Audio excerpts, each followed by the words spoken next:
नमस्कार। आज हम बात करने वाले हैं हिंदू धर्म के सबसे बड़े ग्रंथ श्रीमद् भगवद गीता की। तो शुरू करते हैं। श्रीमद् भगवद गीता अध्याय 1 अर्जुन विषाद योग। इस अध्याय की शुरुआत होती है धृतराष्ट्र के सवालों से। वो जानना चाहते हैं कि युद्ध में क्या हो रहा है। उनका पुत्र दुर्योधन और उनकी सेना क्या कर रही है और साथ ही में पांडु पुत्रों की सेना क्या कर रही है।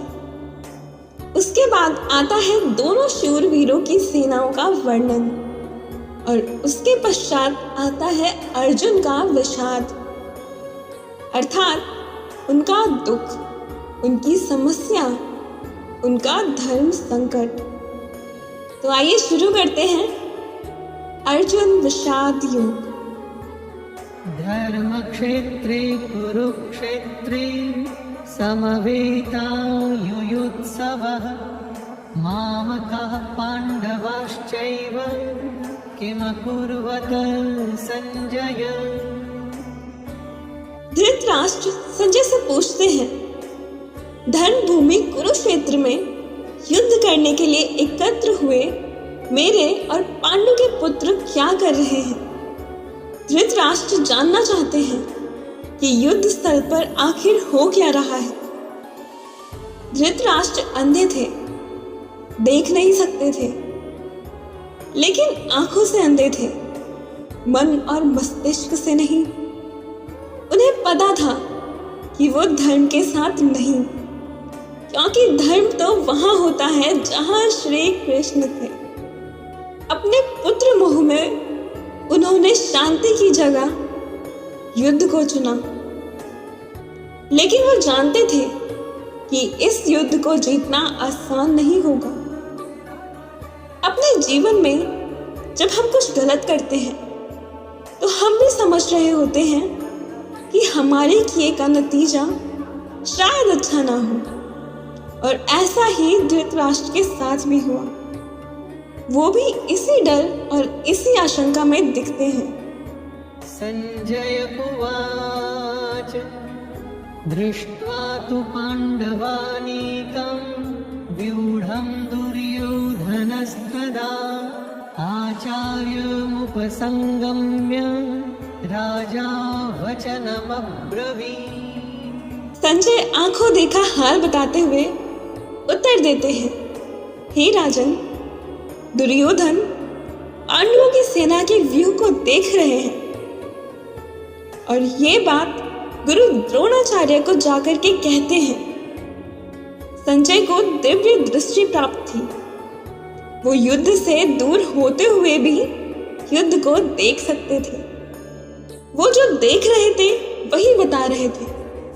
इसमें वो अपनी तरफ से कुछ भी नहीं जोड़ रहे थे, सिर्फ आंखों देखा हाल बता रहे थे युद्ध का। पश्यैतां पाण्डुपुत्राणाम् आचार्य महतिं च व्यूढां द्रुपदपुत्रेण तव शिष्येण धीमता।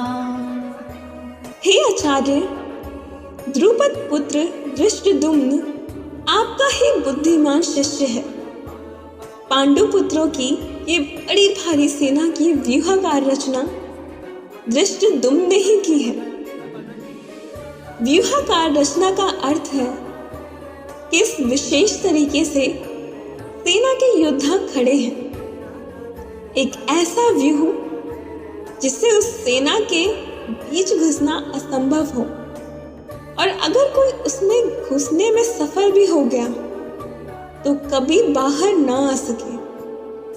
मित्रों, जब शत्रु या समस्या को हम देखते हैं तो वो हमें बहुत बड़ी और विकराल दिखाई देती है, और मन में यह डर भी रहता है कि कुछ कर गुजर के हम इसमें घुस भी गए तो क्या होगा। क्या हम वाकई बाहर आ पाएंगे? क्या हम जीत पाएंगे? ऐसी ही सोच से दुर्योधन भी गुजर रहा है। अत्र शूरा महेश्वासा भीमार्जुनसमायुधि युयुधानो विराटश्च द्रुपदश्च महारथः धृष्टकेतुश्चैकितानः काशीराजश्च वीर्यवान् पुरुजितकुन्तिभोजश्च शैभ्यश्च नरपुङ्गवः युधामन्युश्च विक्रान्त उत्तमौजाश्च वीर्यवान् सौभद्रो द्रौपदेयाश्च सर्व एव महारथः। इन 3 श्लोकों में दुर्योधन पांडु पुत्रों की सेना के महान योद्धाओं का नाम ले रहा है। जब भी युद्ध होता है तो आप अपने सामने खड़ी सेना, उस सेना के योद्धाओं को जांचते परखते हैं। वैसे ही दुर्योधन भी कर रहा है।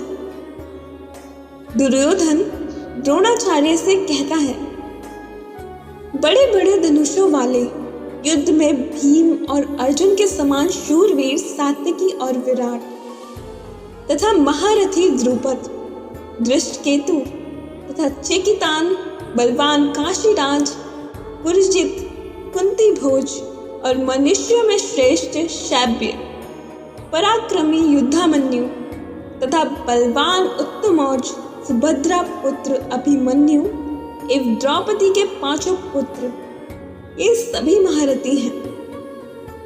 इससे हमें ये पता चलता है कि चाहे शत्रु हो या शत्रु के जैसी समस्या, उसके बारे में सबको जानना चाहिए। मित्रों, समस्या के हर पहलू से हमें वाकिफ होना चाहिए।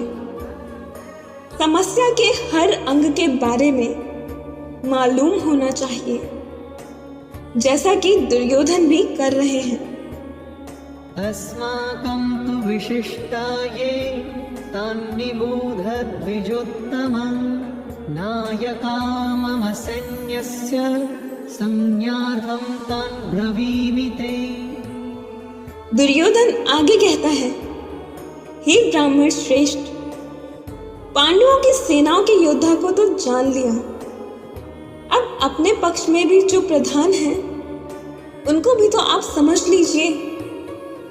द्रोणाचार्य की जानकारी के लिए शत्रु की सेना के बाद दुर्योधन अपनी सेना के जो सेनापति हैं, उनके बारे में बताता है। समस्या के बारे में सब कुछ जान लेने के बाद अपने पक्ष में सोचना होता है। यह जानना होता है कि आपके पास क्या क्या स्ट्रॉन्ग पॉइंट्स हैं, आप किन बातों में मजबूत हैं, तभी आप उस समस्या पर विजय पा पाएंगे। जैसे आपने समस्या के हर पहलू के बारे में सोचा, उसी तरह से आपको स्वयं का भी आकलन कर लेना चाहिए। भवान् भीष्मश्च कर्णश्च कृपश्च समितिञ्जयः अश्वत्थामा विकर्णश्च सौमदत्तिस्तथैव च। सबसे पहले आप द्रोणाचार्य और पितामह भीष्म तथा कर्ण संग्राम विजय कृपाचार्य तथा वैसे ही अश्वत्थामा, विकर्ण और सोमदत्त का पुत्र भूरिश्रवा के बारे में जानिए। मित्रों, जिस तरह से हम आज के जमाने में रिस्क असेसमेंट करते हैं, वैसे ही अपने शत्रु की सेना को देखते हुए, दोनों सेनाओं के योद्धा की बातें करते हुए आगे होने वाले युद्ध के लिए तैयार हो रहे हैं। चुनौती को हर तरह से समझकर ही उस पर विजय प्राप्त की जा सकती है। चुनौती को इतने अच्छे से जान लेना चाहिए कि जब हम उससे लड़ने जाएं तो कुछ नया ना लगे, कोई आश्चर्य ना हो, कोई सरप्राइज ना मिले। युद्ध हो या चुनौती, सरप्राइजेस आपको हरा सकते हैं। अन्ये च बहवः शूरा मदर्थे त्यक्तजीविताः नानाशस्त्रप्रहरणाः सर्वे युद्धविशारदाः। दुर्योधन गर्व के साथ कहता है, कि मेरे लिए जीवन की आशा त्याग देने वालों की कमी नहीं है। इतना ही नहीं, ये शूरवीर अनेक प्रकार के शास्त्रार्थों से सुसज्जित हैं और सबके सब युद्ध में चतुर हैं। दुर्योधन के एक इशारे पर उसकी सेना के शूरवीर लड़ने मरने को तैयार हैं। उन्हीं को देख दुर्योधन खुश हो रहा है। दुर्योधन के साथ युद्ध में लड़ने के लिए शूरवीर थे और उसके लिए मरने को तैयार थे। आप जब अपने जीवन की चुनौती से लड़ते हैं तो आपके साथ कौन खड़ा होता है? आपके साथ होता है आपका हुनर, टैलेंट, आपकी हिम्मत, आपकी मेहनत, आपके संगी और आपके रिश्तेदार। जैसे शूरवीर दुर्योधन के लिए कुछ भी करने को तैयार हैं, वैसे ही ये आपके साथी भी आपके लिए कुछ भी कर सकते हैं। अपर्याप्तं तदस्माकं बलं भीष्माभिरक्षितं पर्याप्तं त्विदमेतेषां बलं भीमाभिरक्षितम्। दुर्योधन आगे कहता है कि भीष्म पितामह द्वारा रक्षित उनकी सेना सब प्रकार से अजय है और वही शत्रु की सेना भीम द्वारा रक्षित है। दुर्योधन कहना चाहते हैं कि भीम की सेना को वो आसानी से जीत सकते हैं। दुर्योधन यहाँ घमंड दिखा रहा है, जो आपको बिल्कुल भी नहीं करना मित्रों, कभी नहीं। क्योंकि अगर दुर्योधन जानता कि वो दूसरी सेना को हरा देगा तो फिर युद्ध ही क्यों करता? युद्ध को जीतने के लिए दूसरे को हराना पड़ता है। अगर चुनौती या समस्या को देखकर हमें लगता है कि हम जीत जाएंगे तो विश्वास या आत्मविश्वास हो सकता है, लेकिन घमंड नहीं। क्योंकि अगर घमंड हुआ तो वो आपके हारने की शुरुआत है।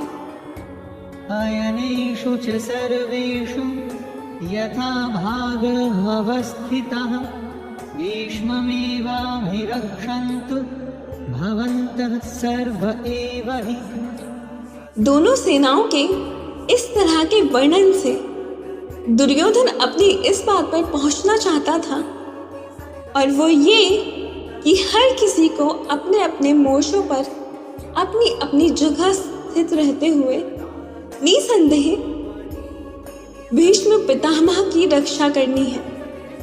कहने का अर्थ है, आप होने वाले युद्ध में सबसे अधिक उसकी रक्षा करते हैं जो आपके लिए युद्ध के लिए सबसे अधिक आवश्यक हो। जैसे कि दुर्योधन और उसकी सेना के लिए भीष्म पितामह हैं। भीष्म पितामह के हारने का मतलब था कि युद्ध की हार, और उनके बचे रहने का मतलब था कि आप युद्ध हार नहीं सकते। अपनी सबसे बहुमूल्य चीज को तब तक बचा के रखना चाहिए जब तक कि आप युद्ध पर विजय प्राप्त ना कर लें। तस्य संजनयन हर्षं कुरु वृद्धः पितामहः सिंहनादं विनद्योच्चैः शंखदद्मो प्रतापवान्। शंख उद्घोषणा होती है। होने वाले युद्ध के कौरवों में सबसे वृद्ध, सबसे बड़े प्रतापी पितामह भीष्म ने उच्च स्वरों में सिंह की दहाड़ के समान गरज कर ऐसा शंख बजाया कि दुर्योधन के हृदय में हर्ष उत्पन्न हो गया। युद्ध जीतने के लिए अपने पक्ष में मोहर बनाना पड़ता है, खुद को दिलासा भी देना पड़ता है कि हम युद्ध जीतने में सक्षम हैं। ऐसा ही पितामह भीष्म ने किया और ऐसा ही हमें भी करना चाहिए। ततः शंखाश्च भैर्यश्च अणवानकगो मुखः सहसैवाभ्यहन्यन्त सशब्दस्तु मुलोऽभवत्। युद्ध भयंकर होते हैं और ये इतिहास में आज तक के सबसे भयंकर युद्ध का आरंभ था। भीष्म पितामह के शंख के पश्चात नगाड़े तथा ढोल, मृदंग और नरसिंघे आदि बाजे एक साथ ही बज उठे। इन बाजों का नाद संगीत में नहीं, बहुत ही डरावना था। युद्ध मनोरंजन नहीं होते, इसलिए अगर युद्ध का फैसला ले लिया जाता है तो उसमें फिर जो भी हो स्वीकार कर लेना पड़ता है। हर युद्ध, हर चुनौती अपने किस्म के हालात लेकर आती है। उन्हीं हालात के आधार पर ही हमें तैयारी करनी पड़ती है। ततः श्वेतैर्भयैर्युक्ते महति स्यन्दने स्थितौ माधवः पाण्डवश्चैव दिव्यौ शङ्खौ प्रदध्मतुः। अब बारी थी पांडु पुत्रों की सेना के शंखनाद की। सफेद घोड़े से युक्त उत्तम रथ में बैठे हुए श्री कृष्ण और अर्जुन ने भी अपने अपने अलौकिक शंख बजाए। युद्ध में जब तैयारी होती है ना, तो दोनों तरफ से होती है। हर पक्ष अपनी विजय की आशा में खुद को, अपनी सेना को भरोसा देता है। आज के समय में हम खुद के लिए अगर शंख बजाने की उपमा के बारे में सोचें तो ये हो सकता है कि हम कुछ भी ऐसा कर सकते हैं जो हमें प्रोत्साहित करे, हमें मोटिवेट करे। पाञ्चजन्यं ऋषिकेशो देवदत्तं धनञ्जयः पौण्ड्रं दद्मौ महाशङ्ख भीमकर्मा वृकोदरः। श्री कृष्ण के शंख का नाम है पांचजन्य, अर्जुन के देवदत्त और भयानक कर्म वाले भयानक भीमसेन ने अपना पौंड्र नामक महाशंख बजाया। अपने जीवन में भी इसी तरह से हम भी अपने युद्ध, अपनी चुनौतियों में आगे बढ़ने के लिए अपने प्रोत्साहन का माध्यम चुन सकते हैं। कुछ लोगों के लिए संगीत ऐसा काम करता है, कुछ के लिए भगवान को याद करना, या कुछ के लिए माता पिता का आशीर्वाद। अपने शंख आप स्वयं चुनिए और युद्ध के लिए तैयार हो जाइए। अनंत विजयं राजा कुंती पुत्रो युधिष्ठिरः नकुलः सहदेवश्च सुघोषमणि पुष्पकाम्। पांडवों में सबसे बड़े भाई कुंती पुत्र राजा युधिष्ठिर ने अनंत विजय नाम का और नकुल तथा सहदेव ने सुघोष और मणिपुष्पक नाम के शंख बजाए। आपने देखा, सभी लोग अपने अपने तरीके से युद्ध जीतने के लिए अपना अपना प्रयास कर रहे थे। काश्यश्च परमेश्वासः शिखण्डी च महारथः धृष्टद्युम्नो विराटश्च सात्यकिश्च पराजितः द्रुपदो द्रौपदेयाश्च सर्वशः पृथ्वीपते सौभद्रश्च महाबाहुः शङ्खान् दद्मुः पृथक् पृथक्। हर शंख की अलग ध्वनि, अपना एक अलग अस्तित्व। युद्ध का हर एक योद्धा अपनी उपस्थिति दर्ज कर रहा है। श्रेष्ठ धनुष वाले काशीराज और महारथी शिखंडी एवं धृष्टद्युम्न, राजा विराट और अजेय सात्यकी, राजा द्रुपद एवं द्रौपदी के 5 पुत्र और बड़ी भुजा वाले सुभद्रा का पुत्र अभिमन्यु।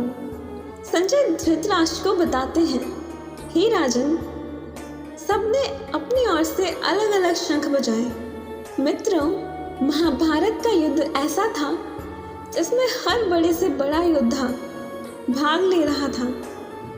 ऐसे विरले व्यक्ति को कोई कैसे छोड़ सकता था? हमारे लिए ध्यान देने की बात यह है कि सच्चा योद्धा तो वही है जो युद्ध के लिए तत्पर रहे। युद्ध को आप जीवन माने, चुनौती माने, जो भी माने, लेकिन उसके लिए हमेशा तैयार रहे। इसलिए हर योद्धा शंख बजा बजा के सबको अपने होने का आभास करवा रहा है। तो दोस्तों, आज की वीडियो में बस इतना ही। तो मिलते हैं अगले वीडियो में। तब तक के लिए स्वस्थ रहिए, ख्याल रखिए, खुश रहिए। नमस्कार।